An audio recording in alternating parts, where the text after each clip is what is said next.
Turning 40 is a big milestone. A lot of people don't know, but 40 is 40% of the way to being 100 years old. You just blew my mind. And this is a good point to stop and assess where you are with your money and where you want to go.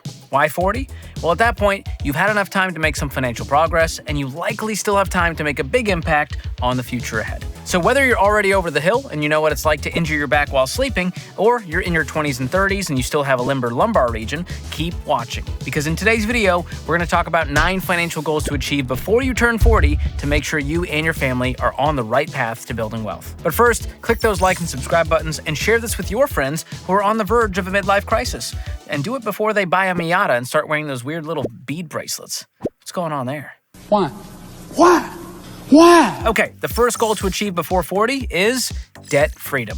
If you're approaching 40 and you still have consumer debt, aka any debt that's not a mortgage, that's a big problem. Red flag. Because when you have to send chunks of your income out the door every month to make those debt payments, it's going to be pretty hard to make progress with your money. For example, let's say you've spent $500 a month on a car payment for the last 15 years.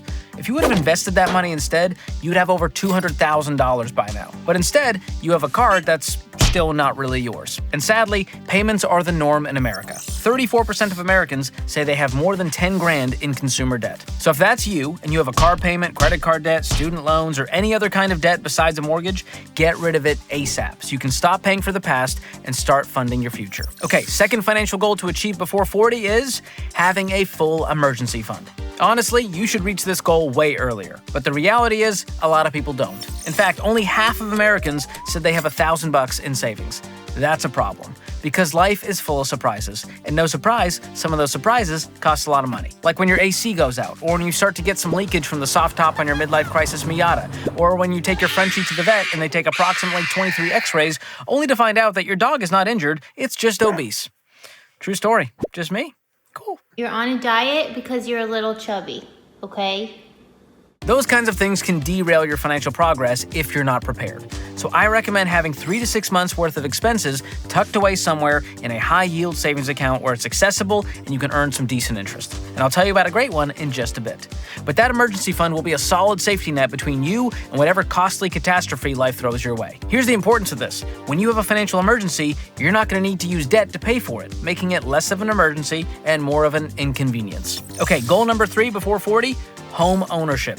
Now, before you at me in the comments like, George, not everyone has to own a home. I'm a renter by choice. It gives me flexibility. You don't know where I live. Calm down, tenant. What did you just call me? I know this is not going to be a goal for everyone, and that's okay. I'm not mad at you. But in my opinion, it's a good goal to have, especially for those of us who like to pick out our own paint colors, like Cinnamon Slate by Benjamin Moore, which, if you're curious, is a velvety plum color with rich brown undertones, and it's the perfect choice for creating a sophisticated yet welcoming atmosphere in the butler's pantry. Butler's pantry. Gosh, if you even have a butler's pantry, you're not watching my channel. You're watching Grant Cardone. Who's got your cookies? Now, my wife and I bought a home several years ago, and we have 0 regrets. It's appreciated in value, and that's added to our net worth. But don't feel bad if you're 40 and still renting. That might make sense if you're in an ultra-high cost of living area like San Francisco or New York City. And the right time to buy a house has nothing to do with your age. It has everything to do with how financially ready you are. Once you're debt-free with an emergency fund, here's the recommendation.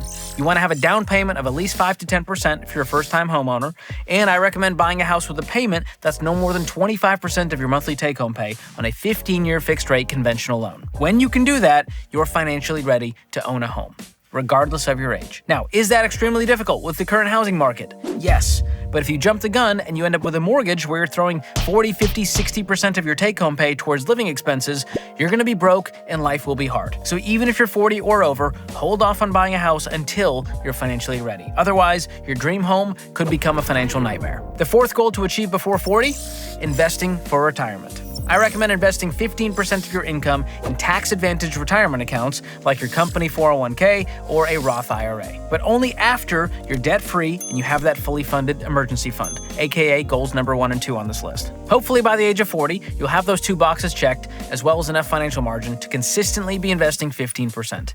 Because compound growth takes time. And if you start early enough and invest consistently, you can retire a multimillionaire. Now, if you're 40 and you're just getting started, Don't freak out. You still have at least 20 years until you reach retirement. And these next few decades will likely be when your income is the highest, which means more money you can shovel away in that nest egg. Look at it this way. The median salary for Americans in their 40s is around $69,000. If you started investing 15% of that salary starting at age 40 and did that every single year until you retired, you could still retire with $1 million net worth. And remember, once you hit 50 years old, you can take advantage of catch-up contributions to make up for lost time. I know everyone's situation is different, so punch in your unique numbers using our investment calculator to see for yourself what will be and what could be. I'll drop a link in the description below if you want to check that out. Okay, goal number 5 before you hit 40, investing for your children's college. If you have kids, this is a great goal to have. I recommend doing this with a 529 plan or an education savings account, or ESA for short. These accounts act sort of like a Roth IRA, but for your kids' education expenses.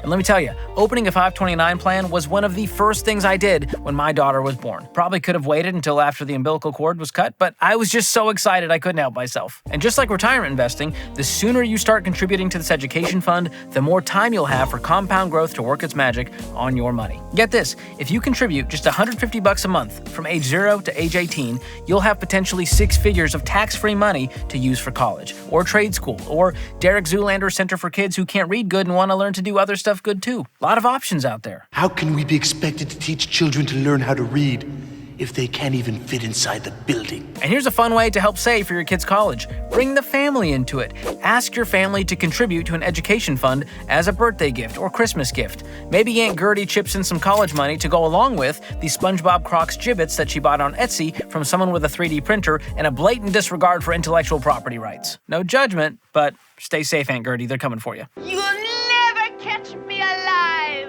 All right, moving on. Goal number 6 before you hit 40, growing in your career.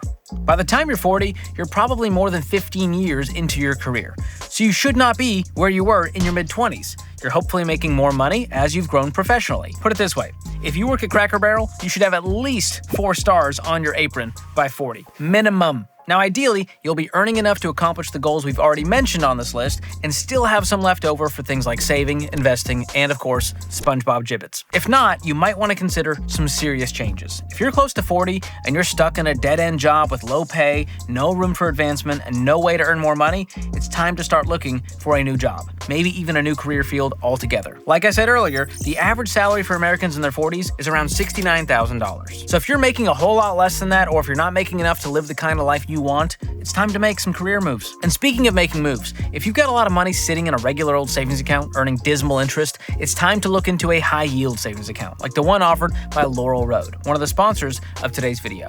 With Laurel Road, your account balance earns top-tier APY. So if you're saving up for a new car or stashing away a hefty sum for a down payment on a house, all of that money could be making you more money. Plus, with Laurel Road, there's no minimum balance required to open an account, your deposits are FDIC insured, and there's no hidden fees. Learn more by going to laurelroad.com/George or click the link in the description below. And can I give you a bonus tip before you hit 40? Don't overpay for your phone plan. You're too old. You're too smart to fall for this crap. All right? Instead, switch to Tello, where you get the same great coverage as the big guys at a fraction of the cost. You see, Tello piggybacks off of T-Mobile's towers, so you get the reliability without the price tag. And Tello's plans start as low as $5 or up to $25 a month for unlimited everything. Plus, you can adjust your plan as needed and get started in minutes from the comfort of your couch. That's what I did.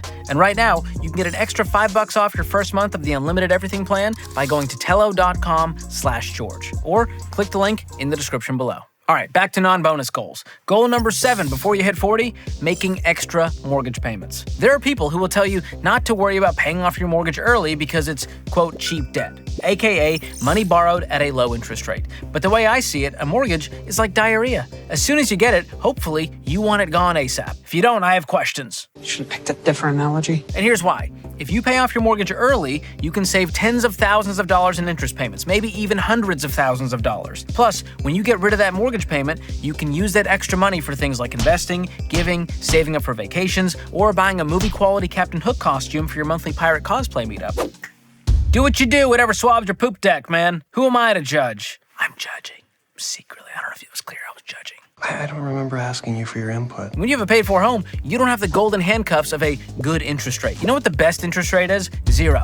No interest rate. and you might be in a position to purchase your next house in cash since you have 100% equity to roll into the next one. On top of all of that, no debt means less risk. And for me, less risk equals more peace. My wife and I got a 15-year fixed-rate mortgage and paid it off ASAP, and it saved us so much money in interest. If we would have gone with a 30-year loan and we took 30 years to pay it off, we would have paid over 6 figures in interest. And let me tell you, our house has gone up in value more than any of our investments so far. So if you own a home, a good goal to achieve by the age of 40 is to be making those extra mortgage payments, or at least have a plan to pay it off in the next 5 to 10 years. Next up, goal number 8 before you hit 40, investing in your hobbies and passions. I know, this one might be a shock to you, but look, just because you're 40 doesn't mean you have to be a boring grown-up. Enjoy life, take trips, join a pirate cosplay group if that's what you're into. Make time for fun and things that you care about. Don't become a shell of who you once were. You don't have to wait until you're over the hill to start doing this, but when you're 40, you'll likely be making more money than you ever have. So you should have some more margin to spend on your hobbies and passions, no matter how weird they may be. You should also have some more margin for goal number 9 on our list, and that is giving generously. I always tell people it's important to be generous. Give a little until you can give a lot. A good baseline is give 10% of your income, no matter where you are on your financial journey, even when you have debt. And before you call me crazy, hear me out. Yes, you should be giving with pure motives, not expecting anything in return, but there are a ton of benefits that go along with being generous. A study from Stony Brook found that when you're generous, your brain releases happiness chemicals like dopamine and oxytocin. We could all use some of that. And a study from Carnegie Mellon found that people who volunteer around 4 hours per week are 40% less likely to develop high blood pressure than those who don't volunteer. So this doesn't just have to be your money, this can be your time. And generous people are open-handed with all of that. Their money, their time, their talents, their words. We want to be around those people. They're attractive. And by the time you're 40, you should have even more margin to bless others. So make it a priority. Make it a habit. And again, you don't have to wait until you're 40 to start doing this. In fact, if you want to be a generous person, there's no better time than the present to get started.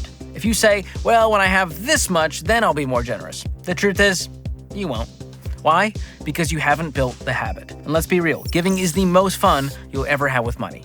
So make it a habit now, set aside the money, create the line item in your budget, and make it happen. So if you're still in your 20s or 30s, now's the time to take action and make sure that you're on track to hit these 9 goals before the age of 40. Even if you've still got plenty of time, it's still gonna take a lot of intentionality to get there. And if you're over 40 and you haven't met these goals yet, don't panic. You're not a failure. Yes, you're older than you've ever been, but also, think about it this way, you'll never be this young ever again.